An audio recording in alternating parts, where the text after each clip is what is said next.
Yang menang ialah Erdogan, parti Islam kalah, tidak satu pun yang menang. Tidak satu parlimen yang menang daripada parti Islam di Turki. Jadi Erdogan parti apa? Erbakan ingin kembali pada Islam. Tetapi bila dia menang, dia diharamkan. Itu nasib Islam di Turki. Siapa yang berjuang dengan Islam, dia akan diharamkan. Itu nasib Erbakan. Tetapi dia sempat gerung sebelum jatuhnya, dia sempat untuk gerung seorang pemuda namanya Erdogan, yang sekarang memimpin Turki. Sallallahu ala Muhammad, sallallahu ala Muhammad, sallallahu ala Muhammad, sallallahu ala A'udzu minasyaitonir rajim. Bismillahirrahmanirrahim. Assalamualaikum warahmatullahi wabarakatuh. Alhamdulillah, alhamdulillahirabbil alamin, wa bihi nasta'in. Assalatu wassalamu ala asyrafil anbiya'i wal mursalin wa alihi washabihi ajma'in. Amma ba'du. Yang saya kata Imam, pengurusi muslim-muslimat yang dirahmati Allah sekalian, alhamdulillah adalah kesempatan kuliah murid pada malam ini. Izinkanlah saya untuk perkenalkan tokoh pejuang Turki yang hebat, tokoh pejuang, tokoh ulama, tokoh sufi yang dipunyai oleh Badi'un zaman Said Nursi. Dan tajuk perbincangan kita adalah Turki menerusi perspektif Badi'un zaman Said Nursi. Said Nursi ialah tokoh yang kita jadikan sebagai bahan perbincangan kita ini. Tokoh luar biasa, tokoh perjuangan, dan dia menulis kitabnya dalam peperangan. Dia menulis kitabnya dalam medan peperangan. Dikelilingi oleh murid-muridnya, dan akhirnya terhasillah Risalatun Nur yang terkenal di dunia hari ini, yang dikaji oleh seluruh dunia hari ini. Barangkali di Indonesia juga ada halakah pengajian Risalatun Nur. Dan apakah signifikannya tokoh yang hebat ini, dan bagaimanakah Turki dalam pandangan pejuang yang kita maksudkan tadi? Ini dia yang saya maksudkan, ialah Said Nursi, Badi'un zaman Said Nursi. Nama asalnya Said Nursi ialah keluarganya, dan Badi'un zaman ialah pangkat yang diberikan oleh umat Islam. Badi'un zaman maksudnya ulama sepanjang zaman. Dan dia terkenal dengan khutbah Syamiyah yang dia tuturkan ataupun dia menjadi khatib di Masjid Syamiyah atau Masjid Syam, dan dia mengumpulkan ulama yang besar-besar ketika itu, agung-agung, dan dia menyampaikan satu ucapan yang cukup indah. Ketika itu umat Islam sedang dijajah. Utsmaniyah baru saja jatuh. Umat Islam tidak ada yang berdikari. Negara Islam telah dijajah satu persatu. Itu suasana yang dihadapi ketika itu. Said Nursi hidup dalam dua era, satu era Utsmaniyah, satu lagi era kejatuhan Utsmaniyah pada tahun 1944. Dia menyaksikan kedua-duanya, dan dia adalah pejuang yang berperang dengan Rusia ketika itu.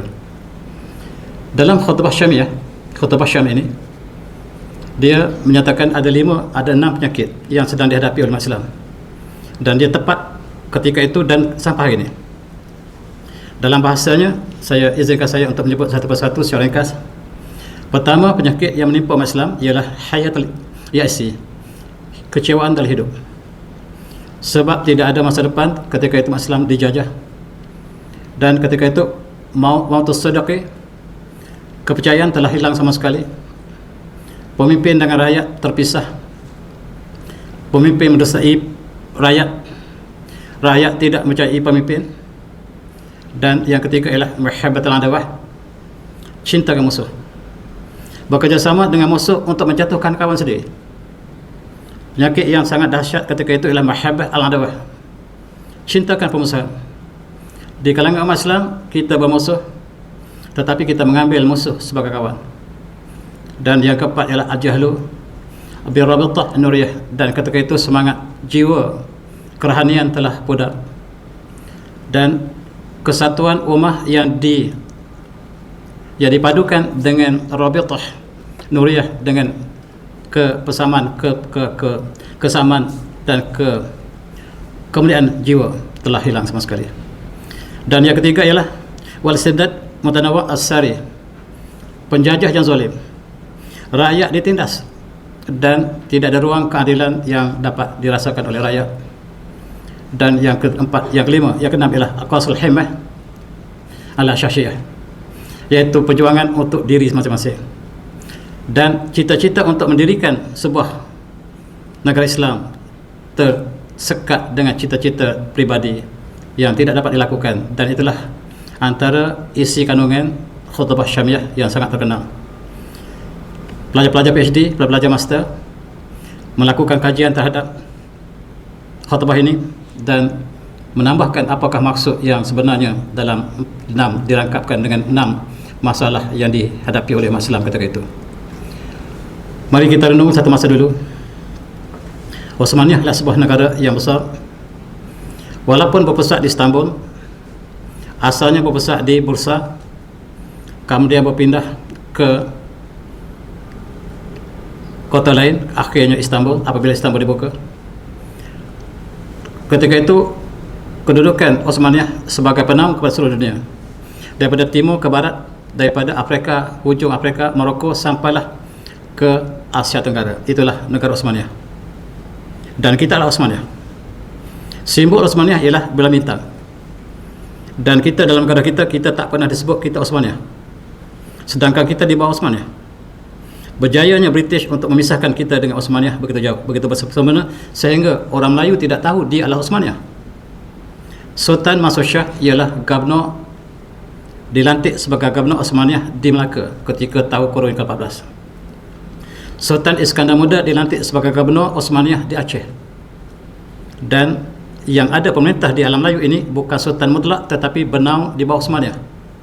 Sultan Mansur Shah mengutuskan utusan untuk bertemu dengan Khalifah Osmaniyah dan membawa misi ke alam Melayu.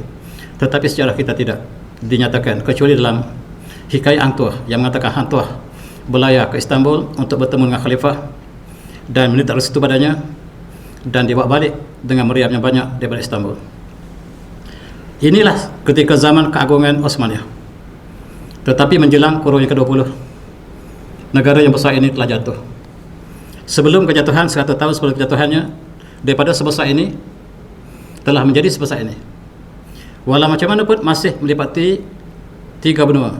Benua Asia, Eropah dan Afrika. Masih lagi 3 benua. Satu kerajaan yang bertapak di 3 benua ialah Osmaniyah. Dan pada tahun 1924 kerajaan ini jatuh sepenuhnya. Said Hawa pada zaman hidup ketika sebelum kejatuhan dan selepas kejatuhan, zaman keagungan dan zaman sekularisme. Dan dia menyatakan ketika kejatuhan kerajaan Osmaniyah, umat Islam ketika itu tidak ada bimbingan lagi, telah ditimpa oleh 6 penyakit yang asas tadi. Itulah yang dibincangkan oleh tokoh Said tentang ini. Mari kita lihat sejarah Said ataupun Said Nursi ini, ataupun pada zaman Said Nursi. Di Turki dia dianggap sebagai menjadi kurun yang lepas. Di Malaysia kita tidak anggap dia menjadi, tetapi orang Turki menganggap dia adalah menjadi. Dia adalah inspirasi kepada pejuang Turki sekarang. Dan ahli-ahli usrah yang dibimbing ataupun yang terbina daripada kajian Profesor Ainur, kitab utamanya semakin bertambah. Di Malaysia ada beberapa kumpulan ini, barangkali tuan-tuan ada yang terlibat. Di Indonesia menjadi pusat kajian Profesor Ainur. Dan di Australia, di Amerika, di Eropah, kajian yang berpusat kepada tokoh ini telah berlaku secara meluas. Sedangkan usrah yang lain, mereka mengkaji seluruh tokoh yang ada dalam Islam. Tetapi dalam khusus untuk Profesor Ainur, mereka hanya mengkaji satu kitab saja. Kitab ini tidak habis untuk dikaji sebab kandungannya berlapis-lapis maksud dan matlamatnya. Dia telah berjuang menentang Rusia dalam awal Perangan Dunia Pertama. Dalam Perang Dunia Pertama, dia telah menjadi tentera sukarela Kerajaan Osmaniyah, dan dia ditangkap berkali-kali, dicuba dibunuh berkali-kali. Akhir sekali dia, apabila Jeneral Rusia melalui depannya, semua tunduk dan dia tidak tunduk. Apabila Jeneral Rusia datang depannya, dia tidak tunduk sama sekali, sedangkan seluruh yang lain tunduk, dan dia ditangkap dan dihukum gantung. Kerana dia tidak tunduk kepada Jeneral terbesar Rusia, dia dihukum gantung. Dan dia gembira sebab dia ingin bertemu Tuhannya. Dia menulis dia saat yang gembira ialah bila dia dihukum gantung, itulah saat gembiranya. Sebab hidupnya lah untuk akhirat. Inilah tokohnya. Pada hari hukuman dijalankan, dia dibawa ke tali gantung, diberhentikan oleh jeneral yang menjatuhkan hukuman tadi. Dia minta izin sekejap untuk solat 2 rakaat. Dia kata dia solat secepat mungkin. Dia bimbang, takut orang kata dia takut mati. Dia nak solat secepat mungkin dan dibenarkan. Apabila jeneral diperhatikan kelakuan Said Nursi, dia terharu. Rupa-rupanya Said Nursi tidak hormatnya sebab bukan kerana dia sombong, tetapi agamanya tidak membenar dia tunduk pada siapa. Sebab dia berkata kepada jeneral tadi, saya bukan tidak hormat Tuan, tetapi agama saya tidak membenarkan saya tunduk pada siapa kecuali Allah SWT. Dengan kata itulah dia dihukum. Dan hari itu dia bersujud sekali lagi, kali terakhir. Hatinya sangat gembira sebab dia akan bertemu dengan Tuhannya. Dan jeneral tadi mengatakan, tunggu sekejap, saya ampunkan dia, bebaskan dia. Dia seorang yang sangat setia dengan agamanya. Saya appreciate kepada orang yang sangat setia pada agamanya. Dan terlepaslah Said Nursi daripada hukum gaduh, sedangkan dia sudah bersedia untuk bertemu dengan Tuhannya. Itulah Said Nursi. Dan apabila dia solat, suaranya bergema bila disebut subhanallah. Bukan saja dia yang menggeltar, orang yang mendengar menggeltar. Inilah pejuang, dan inilah gambar ketika dia bersama dengan tenteranya. Dia memimpin satu batalion yang berjuang sukarela, dan dia masuk ke dalam medan perang Rusia yang penuh dengan senjata. Di antara muridnya ramai yang syahid, dan dikatakan ratusan muridnya yang telah syahid dalam perjuangan ini. Ketika dia dalam peperangan, ketika sedang menembak, dia sedang merencanakan ilmunya. Bab 1 dia tulis, dia sebut, dan pelajarnya tulis dalam masa peperangan. Barangkali inilah satu-satunya kitab yang tulis dalam peperangan, iaitu Rasail, yang insyaAllah saya tunjuk kemudian. Dan tuan-tuan, Osmaniyah ketika itu belum lagi jatuh. Dia diberikan peringkat yang besar, disebut sebagai Badi'un Zaman. Badi'un Zaman ialah pejuang, ulama, tokoh Osmaniyah sepanjang zaman. Itu maksud Badi'un Zaman. Badi'un Zaman ialah tokoh, bintang ataupun anugerah yang diberikan oleh kerajaan Islam. Dan dia dihantar ke Siberia. Dia hidup dalam buangan yang begitu lama oleh tentera Rusia, dan ramai daripada pelajar-pelajarnya telah syahid. Dan dia survive, dia kembali ke Turki. Dan sejarah perjalanannya cukup mengagumkan. Daripada satu tahanan dia lepas satu demi satu. Dan ialah tokoh yang ganjil. Dalam peperangan terakhir sebelum kejatuhan Osmaniyah, Turki diserang oleh British. British sangat angkuh ketika itu sebab dia menjajah hampir separuh dunia, dan tugas terakhir ialah hancurkan Osmaniyah yang bertapak di Istanbul. Maka peperangan Gallipoli terkenal dalam sejarah, dan tentera kita masih lagi mempelajari, tentera Malaysia masih mempelajari strategi yang digunakan dalam peperangan Gallipoli. Walaupun British yang berperang dengan Turki ketika itu, British kalah. British di bawah pimpinan Winston Churchill, dan Osmaniyah ketika itu di bawah Mustafa Kamal. Mustafa Kamal ketika itu masih belum ada menjelaskan diri dia sebagai seorang penentang Islam, belum. Dia berjuang untuk Osmaniyah. Dan inilah kekalahan yang memalukan British. British angkuh telah kalah di tangan Turki. Turki ketika itu sudah hampir jatuh. Turki sudah hampir jatuh dan masih dapat pertahankan dan dapat mengalahkan tentera British yang sangat hebat. Tentera British tak dapat disekat oleh mana-mana negara dunia. Dalam peperangan terakhir British, dia menentang Waterloo. Dalam peperangan Waterloo menentang Perancis. Perancis kalah. Sekarang dia anggap Osmaniyah enteng.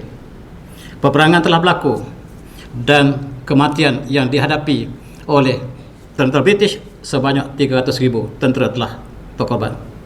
Dan bagi pihak Islam, tentera Osmaniyah telah syahid seramai 250,000. Keputusan Osmaniyah menang, dan pertolongan ilahi sangat banyak dalam kisah Gallipoli.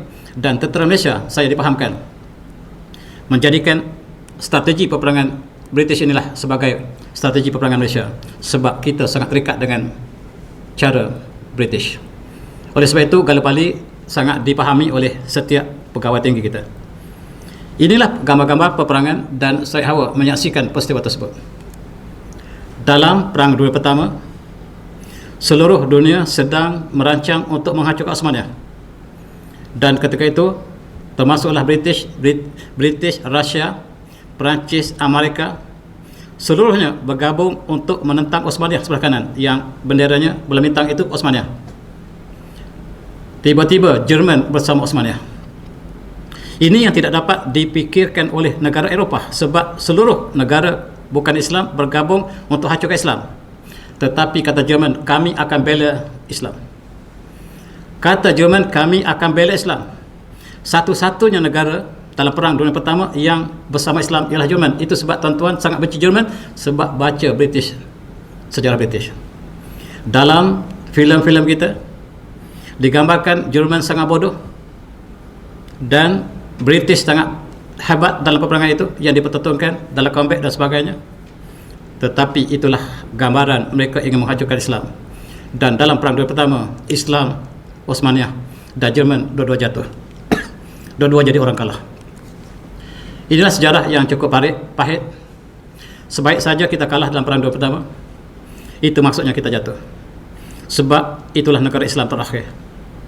Pada tahun 1923, maka perjanjian yang disebut sebagai perjanjian Lausanne telah dikenakan oleh orang yang menang ke atas orang yang kalah. Dan Ataturk, walaupun dia adalah Osmania, dia tidak bersama Osmania, dia bersama dengan musuh. Di sinilah pembelotan tentera, pegawai tinggi tentera Osmania, namanya Kemal Atatürk. Dia tidak bersama Osmania, dia bersama dengan musuh Islam. Tadi dia menentang British, dia menang. Sekarang dia bersama dengan musuh.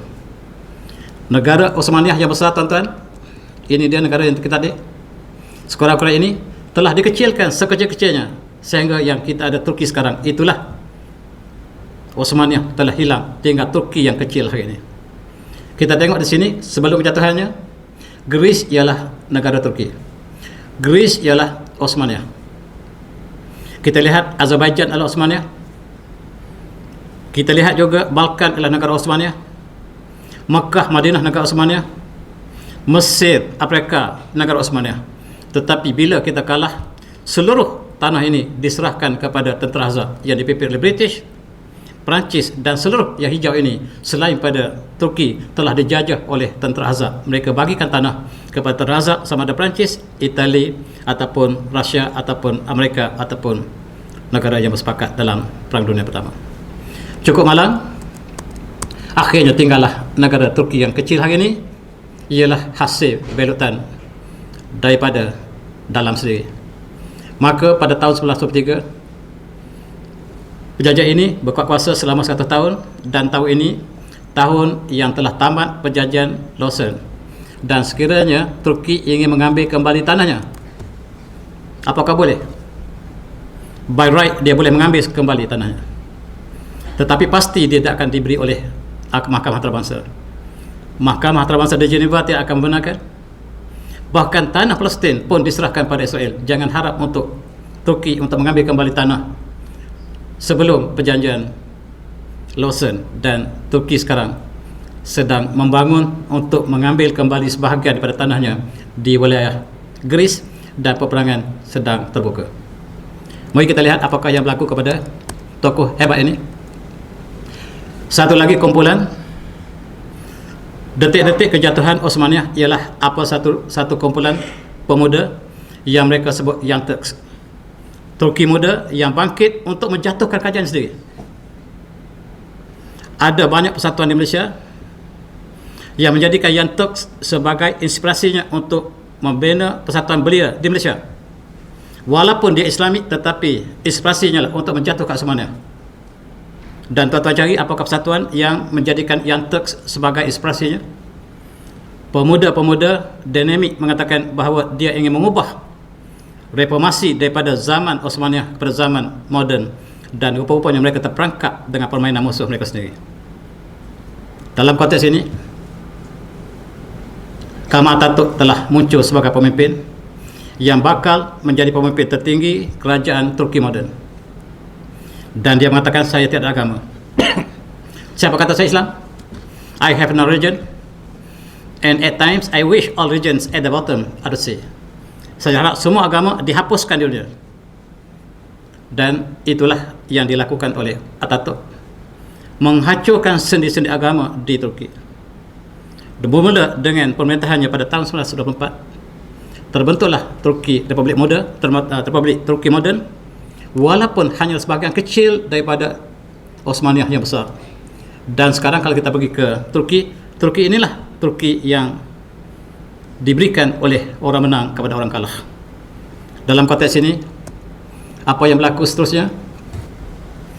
Karena Atatürk merosakkan seluruh sendi agama, tidak ada pakaian Islam, tidak ada lagi syariah, Mekah tidak boleh dipergikan lagi, azan tidak boleh dalam bahasa Arab, seluruh agama ditutup, tulisan yang ditulis oleh Said Nursi diharamkan, wanita dibebaskan, kemudian Ankara dijadikan kota utama mereka, kemudian nama juga kena ikut barat, cara pakai barat, dan tinggalkan cara Islam.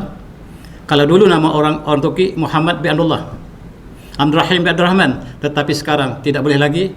Namanya kena ada namanya dan ada hujungnya. Ada Rajab Erdogan, itu cara yang dikenakan syarat supaya nama dikenakan sebagai barat, tidak boleh lagi mengikut nama Abdurrahman bin Abdullah, tidak boleh lagi. Dan itulah Turki moden. Dan ini gambar yang cukup menakut, yang cukup menyayat hati.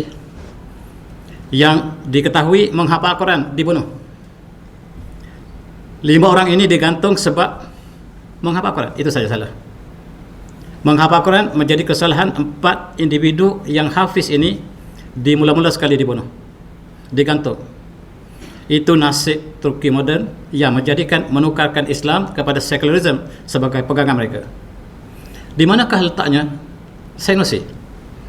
Said Nursi cuba menangani masalah ini, bertemu dengan Mustafa Kemal Atatürk dan minta supaya Islam dikembalikan.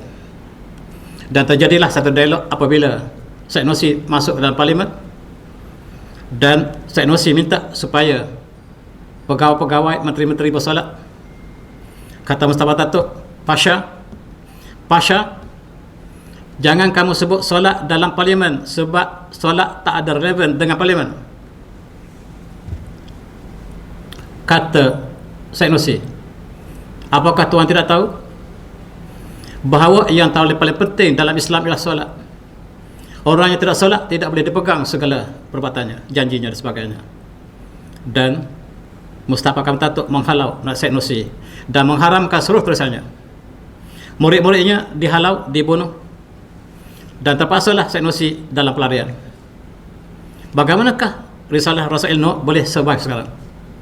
Ditanam dalam bumi. Yang ada sekarang ialah ditanam dalam bumi, dan pelajar Said Nursi, kalau tuan pergi melawat ke Istanbul, masuk ke tempat pusat kajian Said Nursi, kita dapat lihat kesan-kesan yang bagaimanakah tulisan Said Nursi dapat survive sekarang sebab ditanam di bawah bumi. Sekarang dibuka kembali selepas zaman yang sangat lama. Ketika itu pemimpin British ingin menukar agama orang Islam, dan dia mengatakan, dia pegang Al-Quran seperti ini. Dia mengatakan, selagi Al-Quran ini ada di tangan orang Islam, selama itu kita tidak dapat kalahkan mereka. Supaya kita dapat kalahkan mereka, kita pisahkan pemuda Islam daripada kitab ini. Kitab ini selagi ada tangan umat Islam, kita tidak dapat kalahkan. Maka mereka cuba menukar tulisan Jawi ke bahasa Romi.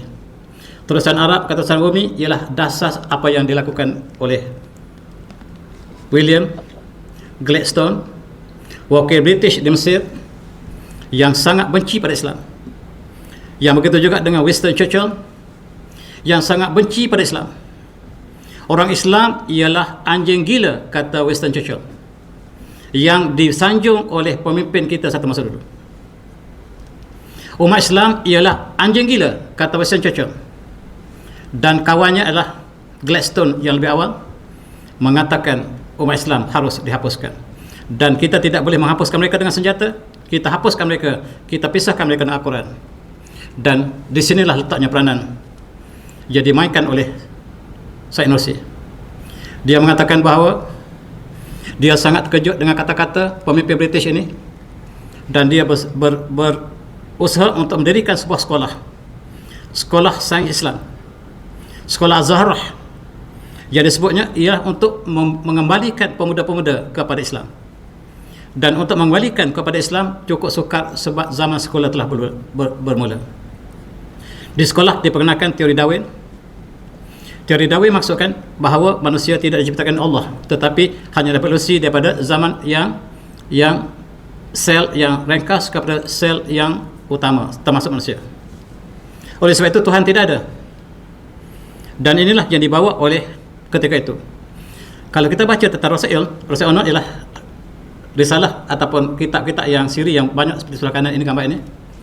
Dia cuba menerangkan bahawa alam ini secara logik dengan ayat Quran dan juga dengan nakli dan akli membuktikan sejelas bahawa setiap yang berlaku dalam dunia ini ditentukan oleh penciptanya, sebagai untuk membantah apa yang disebut oleh Gladstone bahawa yang berlaku dalam dunia ini semuanya lah secara kebetulan. Oleh sebab itu teori evolusi ialah yang kuat maka yang lemah, dan yang lemah harus pasrah apabila yang kuat makan. Dipanggil survival of life. Melaya negara lemah, British negara kuat. Jadi bila Melaya, British makan Melaya, kena pasrah, tidak boleh kita ambil tindakan sebab kita lemah. Itu diajar dalam teori evolusi. Sampai sekarang profesor kita mesti menulis dalam bentuk teori evolusi walaupun kita sudah merdeka. Dan perjuangan dilakukan oleh Said Nursi ialah untuk membawa kembali ke landasan yang benar. Dan inilah peranan dia, dan inilah kitab yang sangat-sangat hebat. Rasail Nur, ada beberapa jilid di situ tuan. Kitab ini bukan tulis ketika zaman yang aman, ditulis ketika dalam peperangan. Disebut kepada pelajarnya salin. Ratusan pelajar yang ikut-ikutnya. Kemana saja Said Nursi pergi, pelajarnya akan ikuti. Setiap pelajar akan mencatat perkataan macam hadis, seolah-olah dilakukan seperti hadis. Apa yang disebut oleh Said Nursi dicatatkan satu persatu. Akhirnya terkumpullah dalam Rasail Nur yang menceritakan segala-gala yang untuk counter kepada teori evolusi, secularism, kebaratan dan survival of life. Semuanya dikumpulkan di dalam kitab ini. Saya cukup kagum dengan kitab ini. Walaupun kita baca satu bab, dia menyentuh hati budi kita. Tuan-tuan bacalah. Dia tulis dalam bahasa Arab, diterjemahkan dalam bahasa Inggeris. Tetapi dalam bahasa Inggeris terjemahannya barangkali tidak seasli dalam bahasa Arab. Baca dalam bahasa Arab. Dia berhujah tentang kesalahan, kelemahan teori kapitalisme, liberalisme, teori yang ada di barat, semuanya dipatahkan dalam buku ini, dan kita harus belajar kembali. Akhir sekali kejatuhan kerajaan Osmaniyah berlaku pada tahun 1924. Di situ Said Nursi sedang diburu oleh pemerintah. Dia bersembunyi di mana saja. Dan inilah gambar tentera Osmaniyah yang sangat kecewa apabila negaranya telah jatuh. Apabila Mekah telah jatuh, Madinah telah jatuh, Mesir telah jatuh, Libya telah jatuh. Dan inilah gambaran yang sempat dirakamkan oleh tentera Islam apabila kerajaan Islam terakhir telah jatuh. Selepas kejatuhan Osmaniyah, tidak ada lagi negara Islam sampai hari ini. Kita tidak ada lagi negara Islam sampai hari ini selepas jatuhnya Osmaniyah pada tahun 1994. Selepas baginda Rasulullah SAW, kita diperintah oleh Khulafaur Rasyidin. Selepas Khulafaur Rasyidin diperintah oleh kerajaan Umayyah, kemudian Abbasiyah, kemudian kerajaan Mamluk, kemudian kerajaan Seljuk, kemudian kerajaan Andalusia, kemudian kerajaan Osmaniyah, dan Osmaniyah ialah sanak terakhir dalam khalifah Islam. Dan apabila jatuh umat Islam di sini, berakhirlah khulafah Islam. Dan kita hidup, kebetulannya pemuda depan saya, kita hidup ketika zaman kita tidak ada khalifah. Kita hidup zaman kita tidak dilindungi oleh negara Islam, dan kita dijajah oleh negara yang menjajah kita. Dan penjalosan ialah sebagai penghinaan yang sangat-sangat dahsyat pada Islam. Negara Islam yang besar daripada Balkan, Bosnia, Herzegovina, Armenia, Georgia, itu negara kita. Terlepas satu persatu. Yang tinggal ialah Turki kecil hari ini. Sedangkan perjanjian ini adalah perjanjian menghina Islam. Dia valid selama 1 tahun, dan tahun ini telah berakhirlah perjanjian tersebut. Itu sebab Erdogan ingin mengembalikan kepada negara asalnya. Pasti tidak boleh. Tetapi segera disekat dalam pertandingan presiden baru ini, sebab yang menentang Erdogan adalah mereka yang bersama untuk kembali kepada zaman sekular total yang dibawa oleh Atatürk. Tuan-tuan, dalam penjelasan inilah negara Islam yang besar telah dikecilkan. Greece telah diserahkan kepada Greece, dan yang ada sebahagian Eropah lah kawasan kecil, dan inilah Turki yang ada sekarang. Melihat kembali selama 600 tahun Islam bertapak, dan kita adalah sebahagian daripada Osmania. Aceh sebagai Osmania, Filipina sebagai Osmania, ialah satu kenangan yang tidak dapat kita kembalikan lagi. Dan kita lihat itulah yang ada sekarang. Asalnya daripada barat Afrika sampai ke Siberia itu Osmania, sekurang-kurangnya pengaruh Osmania. Tetapi sekarang hanya tinggal satu titik, itulah Osmania yang sekarang bernama Republic of Turkey. Inilah saja-saja yang tinggal. Kejatuhan Osmania menyebabkan kawasan Osmania telah dijajah oleh seluruh penjajah. Algeria dijajah, Maroko dijajah, Tunisia dijajah, Libya, Mesir, Iran, Turki, Iraq, Syria jatuh serta. Tak ada satu pun negara yang merdeka. Inilah akibat jatuh Osmania. Sekiranya Osmania masih ada, InsyaAllah tidak jatuh begitu sekali. Tidak jatuh begitu sekali. Begitu hina umat Islam. Tidak ada negara yang merdeka. Di sebelah timur tidak ada satu negara merdeka. Melaya, tanah Melayu dijajah British, Sumatera oleh Jawa, Jawa oleh Belanda, Kamboja oleh Perancis, Filipina dijajah oleh Sepanyol dan Amerika. Tak ada satu pun negara Islam yang merdeka. Kita duduk tempat yang paling bawah. Itulah keluarnya ucapan Said Nursi bahawa kita duduk paling bawah. Umat Islam dikenakan penyakit yang bertipe-tipe 6 penyakit asas tadi. Bukan untuk sama-sama bersatu untuk kembali untuk membangkit semula khalifah kita, tidak, tapi masing-masing bercakaran atas satu sama lain. Sifat itu kita bawa sampai sekarang. Kita lebih mesra kepada musuh daripada kawan kita sendiri. Dan masing-masing untuk meninggikan saksiah yang disebut sebagai ananiyah ataupun perasaan untuk personal, untuk membawakan keluarga masing-masing ke atas, bukan untuk membina satu masyarakat bersama. Itulah penyakit yang ada pada hari itu. Kita dijajah. British datang ke Melaya, contoh. Tak terlihat di sini adakah serigala? Nampak tak serigala di mana? Az-zibu yahrusul ghanam. Kata British, kami datang ke Melaya untuk menasihati sultan, bukan kami menjajah. Tetapi serigala menjaga kambing.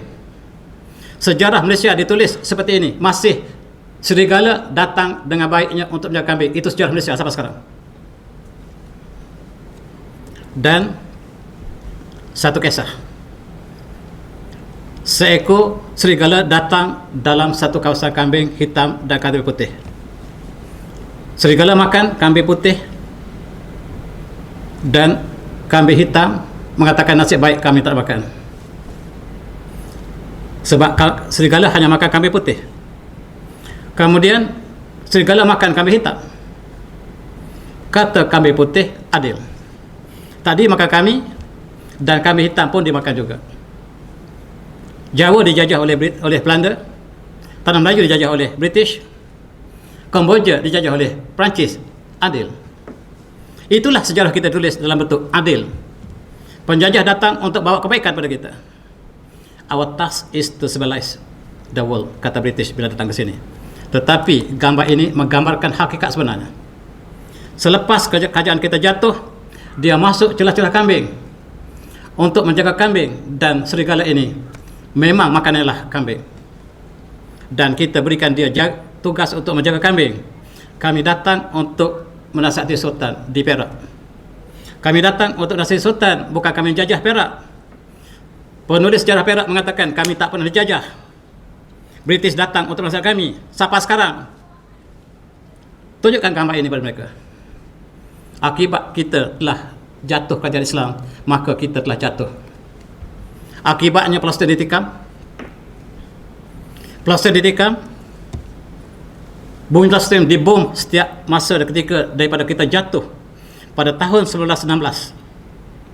Yahudi mula masuk dan mereka membentuk negara Israel pada tahun 1948. Dan sejak itulah umat Islam dibunuh. Dan kata Israel, dunia ini Tuhan ciptakan untuk orang Israel. Orang selain Israel harus mati. Dan orang Islam adalah animal. Disebut dalam bahasa mereka goyim. Goyim maksudnya orang yang tak perlu hidup di atas muka bumi. Oleh sebab itu kita harus bunuh mereka. Ini falsafah mereka. Bagaimana kita nak runding dengan Yahudi yang menganggap kita binatang? Orang Islam tak layak untuk hidup. Palestinian tidak layak untuk hidup sebab mereka adalah animals who do not deserve to live. Tuan-tuan yang semati, di petani diserahkan kepada Siam supaya tanah Melayu diserah kepada British penuhnya, dan umat Islam dipijak di petani dari dulu sampai sekarang, dan petani merdeka menjadi petani terjajah. Sekarang tidak ada petani sebuah empire telah menjadi sebuah bandar kecil. Daripada sebuah empire yang daripada atas ke bawah, termasuk Terengganu, termasuk kawasan-kawasan yang besar, telah menjadi sebuah kota, sebuah bandar kecil yang ada sebuah masjid di situ. Umat Islam dipijak oleh Siam sebab British memberi mandat untuk mereka ambil negara Melayu ini.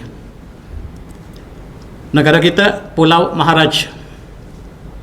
Pulau Maharaj telah diambil oleh Spanyol, dan Spanyol menukar nama bumi Islam ini kepada Filipina.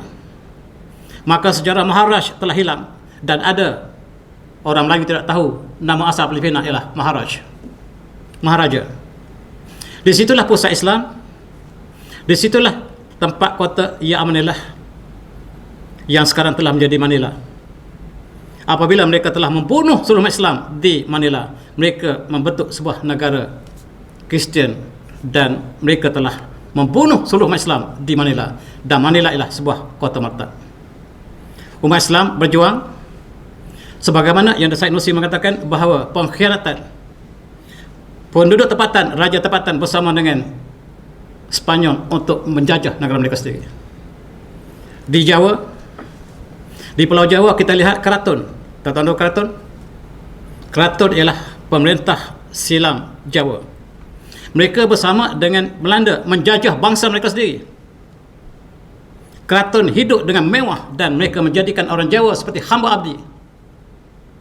Dan ketika itu kita jatuh sejatuh-jatuhnya daripada sebuah negara yang maju dengan tamadun. Kita dipijak sehinggalah kita lihat, sehingga zaman moden kita hari ini, tuan-tuan, kita kenang bagaimanakah Bosnia dibunuh oleh Serbia. Serbia ialah negara Osmania asalnya. Bosnia ialah Osmania, tetapi telah terpisah daripada Osmania dan diserahkan kepada negara merdeka sekarang. Dan pada tahun 1995 mereka membunuh Islam. Tentera Bangsa Bersatu menghantar tentera pengaman tentera Belanda. Tentera Belanda bersama dengan Serbia sama-sama membunuh Islam. Mereka memperkosakan umat Islam di Bosnia. Mereka ingin melahirkan anak Bosnia daripada ibu Muslim. Dan ribuan yang dibunuh di bandar Srebrenica. Apabila kita tidak ada lagi khalifah, kita dilakukan sebagai ini di seluruh dunia. Di Palestin tidak terbela sama sekali. Di petani kita dilakukan seperti ini. Di Filipina kita dibunuh dan dimurtadkan. Di Bosnia kita dibunuh tanpa sebab. di Myanmar, kita dibakar rumah kita. Sekiranya Osmaniyah masih ada, tuan-tuan, insya-Allah perkara ini tidak berlaku. Tidak mungkin sebuah kerajaan Islam membiarkan seperti ini dilakukan kepada anggotanya. Ergo, di Xinjiang sekarang, di Turkistan Timur, umat Islam dibunuh. Dan Rasulullah bersabda dalam satu hadis yang terkenal, diriwayatkan oleh sahabat, Rasulullah bersabda, yushik an tada alaikum aumam min kulli umat bin upuk, dan hampir-hampir kamu akan dimakan, diratah oleh seluruh umat yang datang daripada seluruh ufuk dunia, kama tada al-aklah ila qasatih, sebagaimana mereka sedang menghadapi sebuah hidangan di atas meja makan, kamu akan dijadikan makanan oleh mereka seperti itu. Qila ya Rasulullah, famin qillati yawmin, apakah hari itu kami tidak ramai? Qala la, Rasulullah kata tidak. Walakinnakum wasaun kasa'in sali, kamu ramai tetapi tidak ada kekuatan, seperti buih yang banyak tetapi tidak ada kekuatan. Dan Rasulullah mengatakan, yajal wahan fi qulubikum, Allah campakkan perasaan wahan dalam hati mereka. Wa yaz'aru min qulubi aduwikum, dan musuh mereka tidak merasa takut pada mereka. Lihubbikum ad-dunya wa qaratikum al-maut, sebab mereka cintakan dunia. Mereka ingin cintakan dunia dan mereka benci mati, dan mereka akan dimakan oleh tentera Ahzab moden. Tuan-tuan, kita dimakan. Hadis ini menggambarkan satu masa dan kita sudah hadapi. Ketika jatuh Osmaniyah, kita dimakan di Xinjiang, kita diratah di Myanmar, kita diratah di Bosnia, di Filipina, di Petani, di Palestin, di mana-mana. Tuan-tuan, jangan takut jatuh. Kita tak boleh jatuh lagi sebab kita duduk tempat paling bawah. Beritahu pemuda, kita duduk paling bawah dan tak boleh jatuh lagi. Jangan takut jatuh sebab kita duduk tempat paling bawah. Dan tuan-tuan, itulah nasib kita, dan satu pasal telah berlaku. Sekiranya kita banding Rasulullah dengan hijrah Rasulullah ke Madinah, yang kita bakal sambut tidak lama lagi sebagai hilal pertama, negara Islam pertama yang ditubuhkan oleh baginda Rasulullah bersama dengan para sahabat. Kemudian semakin lama hilal membesar dan menjadi Badar. Ahli sejarah mengatakan Badar yang berlaku dalam sejarah Islam, purnama yang berlaku dalam sejarah Islam, ketika sepanjang kurun ke-8 hingga ke-10. Hingga 8 ke-10 masih itulah Badar ataupun purnama kita yang bersinar di langit dunia. Selepas itu kita jatuh perlahan. Di Baghdad dilanggar oleh Mongol. Satu persatu negara kita dimakan oleh penjajah. Akhirnya bulan kita semakin kecil dan hilang. Satu pasal telah berlalu. Sekarang kita duduk pasal yang pertama. Kita ulang kembali. Dan kita ulang kembali pasal yang pertama. Inilah yang disebut oleh Syed Nursi. Syed Nursi mengatakan, the future belongs to Islam. The future shall be Islam's, and Islam's alone. Masa depan untuk Islam, sebab sejarah menunjukkan daripada hilal, Islam membesar menjadi purnama dan kecil. Sekarang kita ulang sekali lagi. Pasal pertama telah berlalu. Lupakan apa yang kita telah duduk tempat yang paling bawah, dan sekarang kita bangkit di atas sejarah yang lama. Itu disebut oleh Syed Nursi. A'udzubillahi minasyaitonir rajim. Allah berjanji dalam surah Al-Fath, huwallazi arsala rasulahu bil huda wal haqq liyuzhiru 'ala dini kullih wa kafa billahi syahida. Dan dia Allah yang mengutuskan rasulnya dengan petunjuk dan agamanya benar, dan agama ini akan mengatasi segala agama dunia, dan cukup Allah sebagai saksi.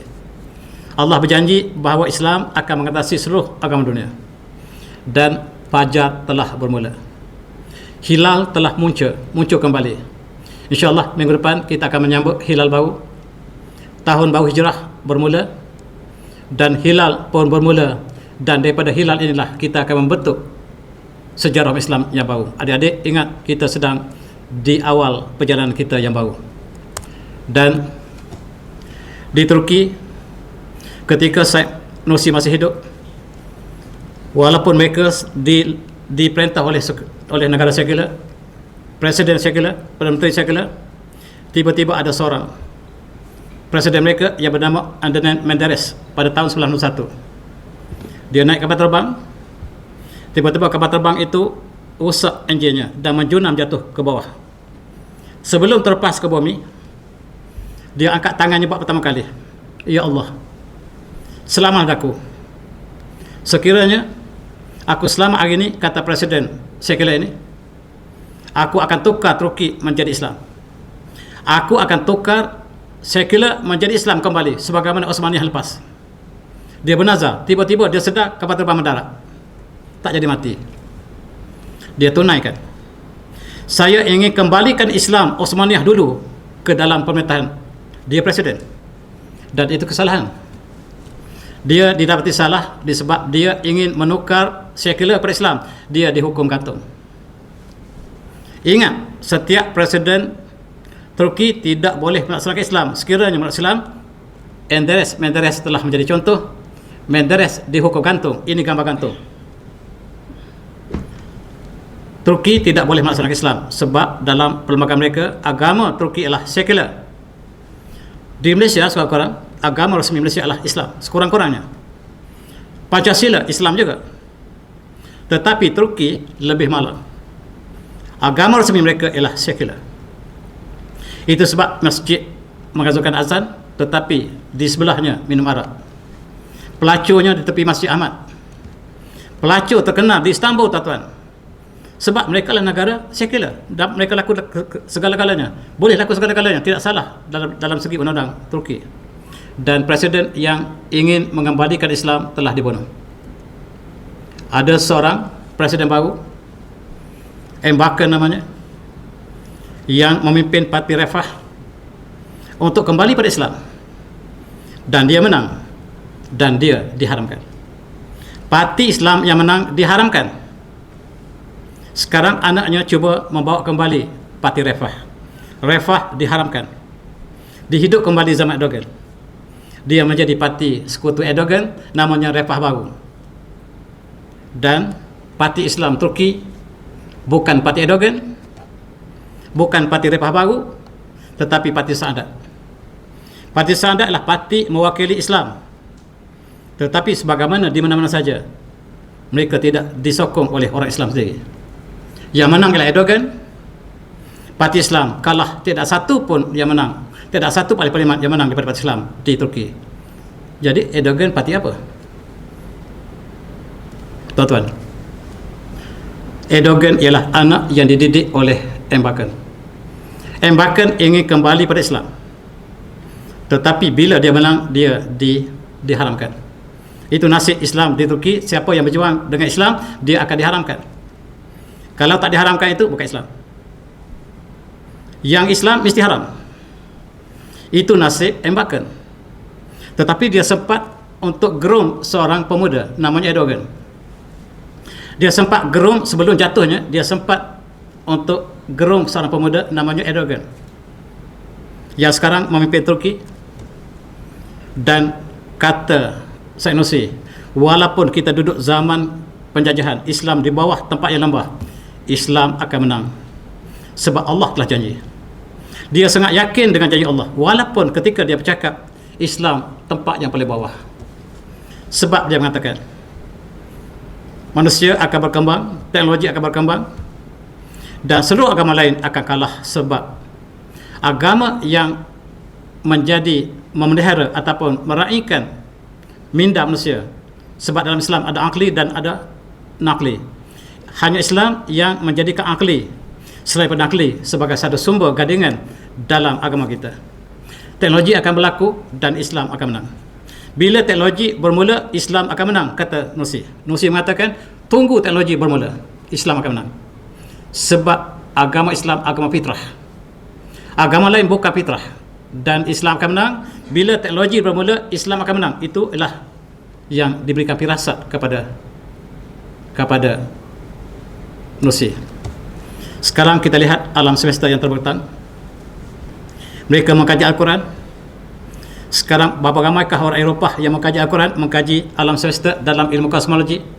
Mereka berlomba-lomba untuk memeluk Islam. Dan inilah Rasa Eno. Rasa Eno ini nama penuh, tetapi dia banyak kitab lain.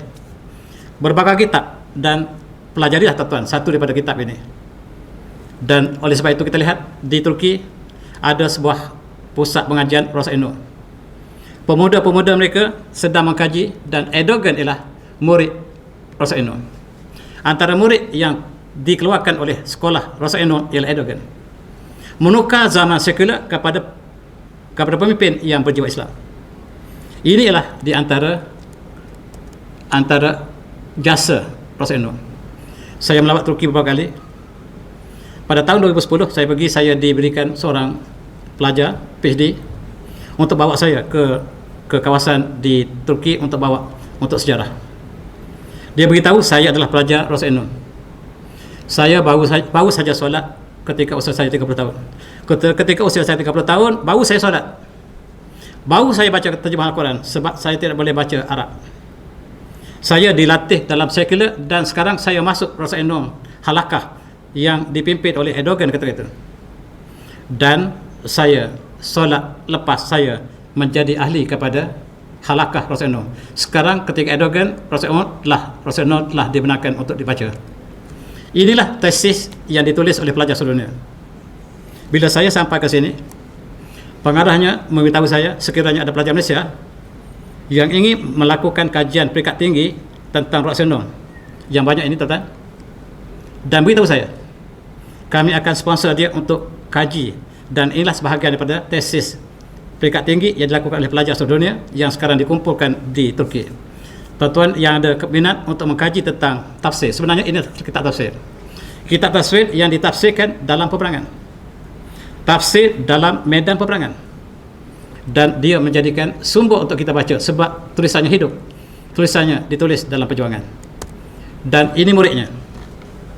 Pada tahun 2010 lepas, kerajaan Erdogan mengumpulkan seluruh murid-muridnya yang selamat, yang tidak dibunuh, dan berkumpullah di Istanbul. Inilah murid-murid Rosa Eno yang mereka lah sekarang kembangkan seluruh dunia.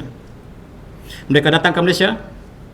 Pada tahun 1999 mereka membuat satu seminar besar di UKM, dan murid-murid Rosa Eno telah dijemput untuk perkenalkan diri, dan kebetulan saya diminta oleh Rustia untuk bercakap tentang Rosa Eno dan perkenalkan Syed Nursi kepada masyarakat Islam, kepada masyarakat Malaysia. Dan inilah satu peristiwa yang besar, dan inilah 6 orang tokoh ketika itu saya bersempat berjumpa dengan tokoh ini, menceritakan bagaimana periknya mereka untuk membawa mesej Islam selepas Akam Ataturk. Mereka diburu, sebahagian besar daripada kawan mereka telah dibunuh, tetapi yang tertinggal inilah yang membawa obor ini. Dan di Indonesia tuan-tuan, di Universiti Palembang, Universiti Raden Patah telah jadikan sebagai Rustia untuk kajian Rosa Eno di Asia Tenggara, dan saya berharap ini dikembangkan di Universiti di Palembang.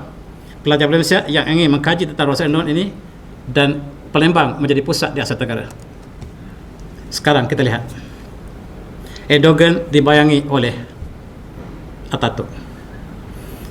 Ketika dia menang pagi itu, dia membawa gambar Ataturk sebab Islam tidak dibenarkan di Turki. Dan oleh sebab itu kita lihat Turki sekarang, Turki liberal, Turki sekular.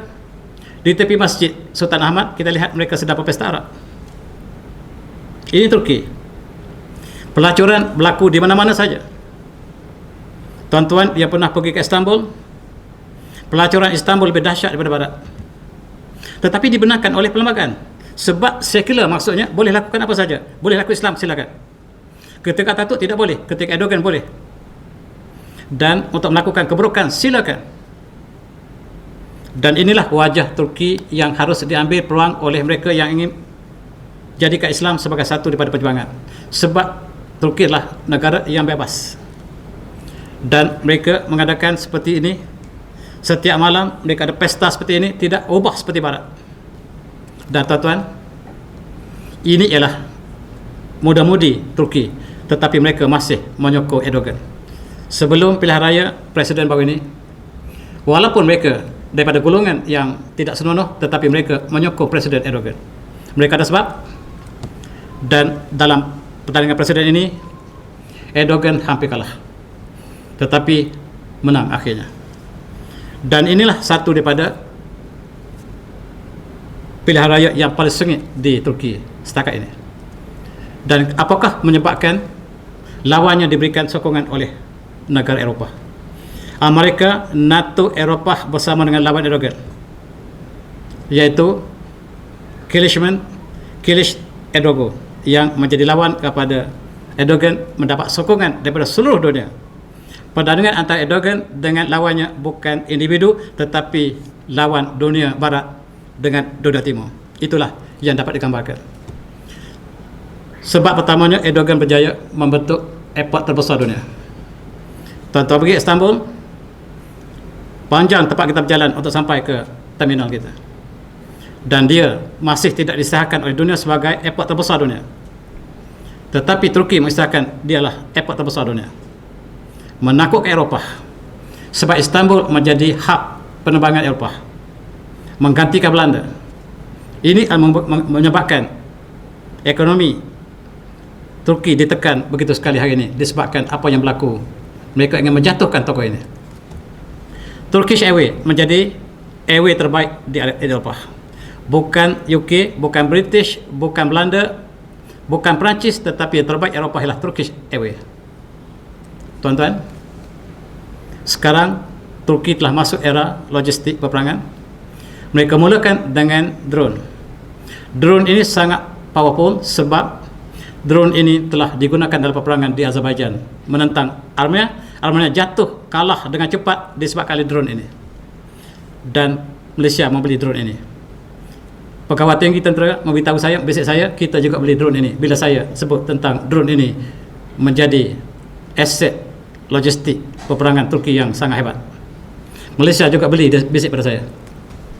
Inilah yang dilakukan oleh Turki. Drone yang sangat murah harganya.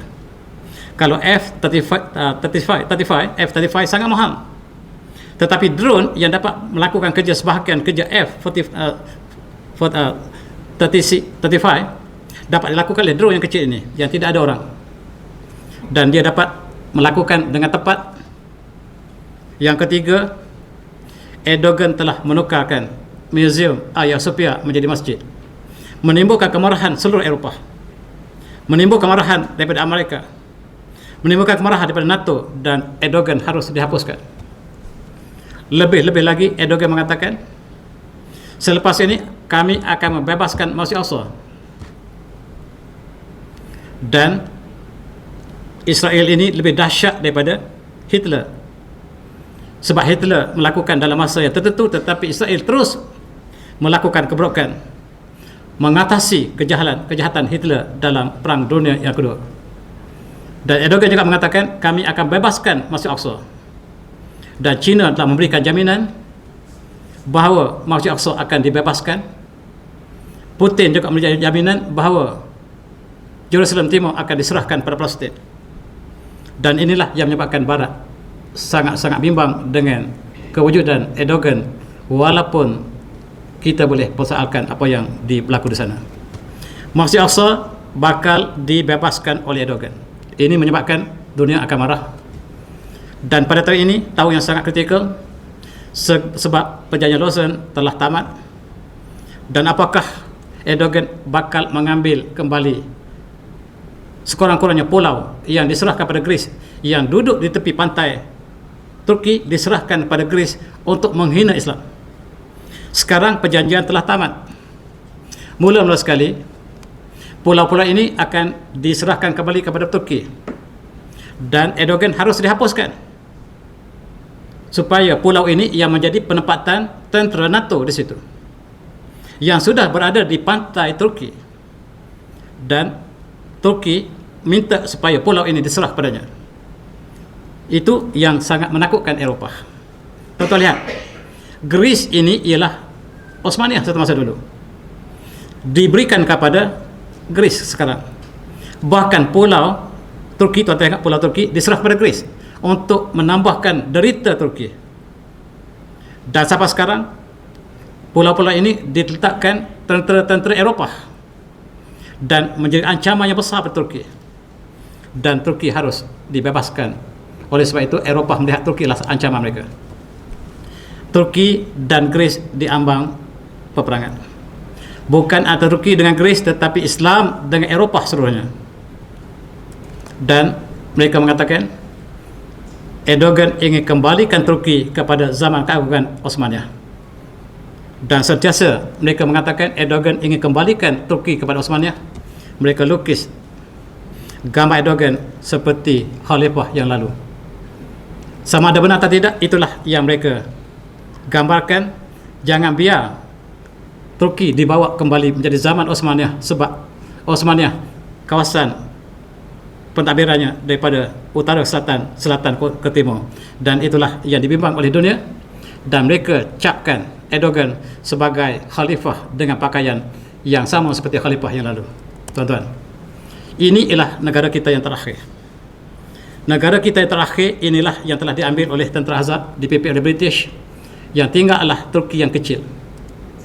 Dan sebab Erdogan mengatakan, saya bersumpah untuk jadikan Turki sebagai negara superpower dalam NATO, dalam dunia. Turki akan menjadi superpower dalam 30 tahun akan datang. Ini sangat menyebabkan Turki diambang perhatian yang berat daripada Barat. Dalam keadaan seperti ini, Nursi mengatakan Islam akan menang. Islam akan menang, dia bercakap ketika Islam diserang oleh Rusia. Peperangan Turki dengan Rusia ialah peperangan yang terbesar, yang paling panjang di dunia. Peperangan ini berlaku sepanjang 500 tahun, tuan-tuan. Dan sekali menang Rusia, sekali menang Osmaniyah, kalah Osmaniyah, menang Rusia, kalah Rusia, menang Osmaniyah dalam masa 500 tahun. Peperangan yang paling panjang dalam sejarah dunia ialah di antara Turki dengan Osmaniyah dengan Rusia. Ini negara yang memusuhi Islam.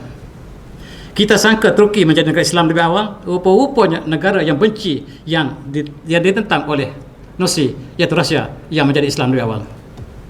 Ini Masjid Moskow di kota Moskow. Pada hari raya yang lalu, beberapa tahun lepas, cuba tengok tuan-tuan, berapa ramaikah umat Islam yang bersolat di sepanjang jalan raya. Sedangkan ketika 10 tahun yang lalu, ketika zaman komunis dan sekarang pemain komunis, mereka tidak benarkan masjid dikunjungi, apatah lagi untuk solat. Sekarang demi untuk peperangan, Putin memberikan kelonggaran pada Islam, dan Islam berkembang dengan cepat di Rusia. Yang kita sangka Turki akan muncul sebagai negara Islam lebih awal, rupa-rupanya negara lawan Turki iaitu Rusia yang muncul sebagai negara Islam. Sukar untuk kita bayangkan. Ini ialah masjid yang dibina di kawasan Siberia. Di mana Siberia, tuan-tuan? Di hujung dunia. Ini mufti kita, dan masjidnya dibina di atas ais. Di sini tidak ada kenderaan kecuali slash ataupun kenderaan di atas air batu.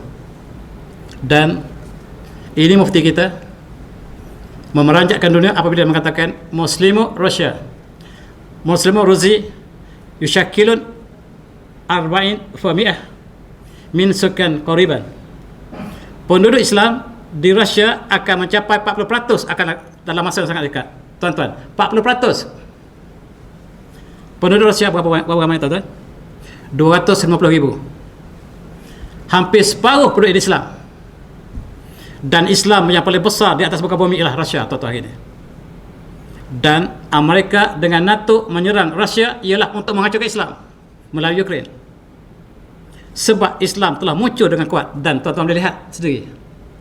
Islam muncul dengan cepat, sedangkan kita sangka Turki. Dan bila Said Nursi bercakap, dia juga sangka Turki. Tetapi yang berlaku ialah musuh Turki satu masa dulu, iaitu Rusia. Rusia telah membangun dengan cepatnya. Dan tuan-tuan, inilah. Begitu juga Eropah mengikut Said Nursi akan bakal menjadi negara Islam, sebab Islam itu sangat sesuai dengan sifat Eropah yang inginkan ilmu, bekerja untuk teknologi dan sebagainya. Oleh sebab itu, Ottoman telah mengandungi anak Eropah, dan Eropah inilah anak dengan Osmaniyah, yang sepatutnya Turki lah yang jadi maju, tetapi Eropah yang bakal mengganti Turki, sebab Eropah berpegang kepada teknologi, ilmu dan pemikiran. Dan sekarang di kota London seperti di kota Moskow, di kota London seperti ini, total. Kita lihat di sebelah kiri ialah gambar gereja yang telah kosong. Umat Islam beli gereja ini, tukar menjadi masjid. Masih belum cukup umat Islam solat di tengah jalan di kota London. Umat Islam bersolat di kota London, dan inilah firasat nosi Eropah akan jadi negara Islam. Benar, di London 500 gereja telah ditutup, dijual pada kita, dan kita beli. Orang Qatar kaya, orang Saudi kaya, mereka membeli gereja dan tukar, dan daripada 500, 423 daripada gereja telah ditukar menjadi masjid. Subhanallah. Firasat Nursi sangat-sangat tepat. Dan tuan-tuan, ini di kota Michigan. Islam, bas ada bawa Islam. God question, we got answer. Dia bawa message, bukan bawa Coca-Cola, tuan-tuan. Bukan airline Coca-Cola, tapi airline Islam. Di Malaysia tidak ada. Bas, taksi bawa Islam. Maksudnya Islam sedang berkembang di sana. Dan inilah yang sedang berlaku. Ini di Eropah, di Chicago, ada billboard yang besar tepi jalan. Hijab, tudung, respect, honor, strength.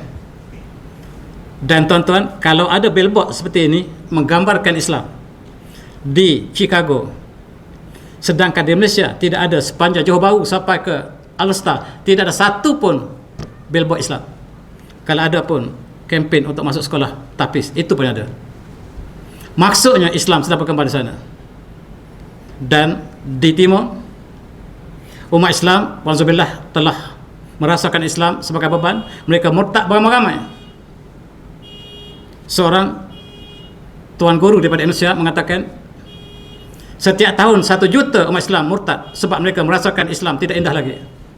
Allah gantikan dengan Amerika Islamnya, Allah ganti dengan Amerika, Allah ganti dengan Rusia, Allah ganti dengan Eropah. Dan Muhammad mesti temengkai di antara Alaska ke kutub utara, tuan-tuan, ada billboard Muhammad mesti temengkai. Nak bina satu billboard ini berapa harga, tuan? Dan menunjukkan bahawa Islam berkembang barat lebih cepat daripada timur, sebab sepanjang pelas kita tidak ada satu pun billboard seperti ini. Dan sekarang sudah ada 52 juta umat Islam di Eropah. Ini data 10 tahun lepas.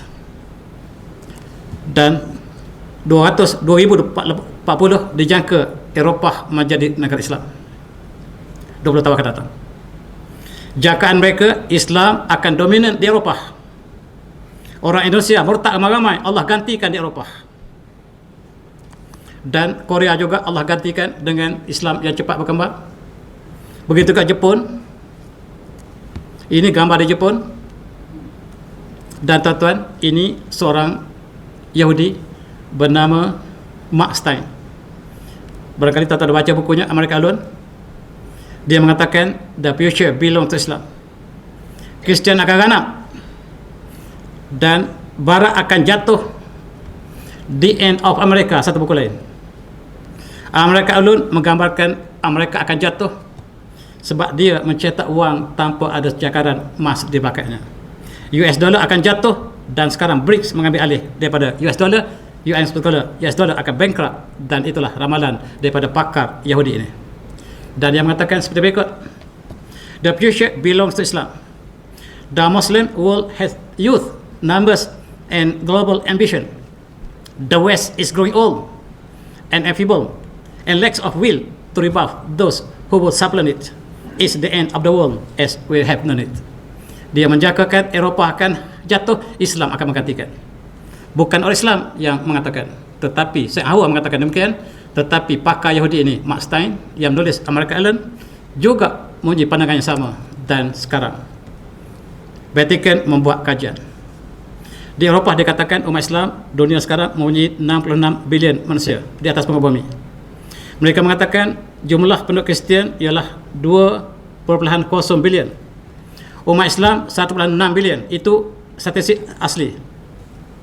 Tetapi bila Vatican membuat kajian yang tidak rasmi, dia dapati bahawa umat Islam mempunyai 2.038 bilion Islam sebagai agama terbesar dunia hari ini. Islam surpasses Roman Catholic as world largest religion. Islam telah muncul sebagai agama terbesar dunia. Vatican mengatakan demikian. Vatican ia lakukan kajian ini sebab ramai orang Eropah yang meluk Islam. dan dia sangat bimbang berapakah jumlah penduduk Islam sekarang. Pada tahun 2014 selepas, jumlah umat Islam di dunia telah mencapai 3.038 bilion, mengatasi seluruh agama dunia. Dan benarlah Allah janji, huwallazi arsala rasulahu bil huda wal haqq liyuzhirahu ala dini kullih wa kafa billahi syahida.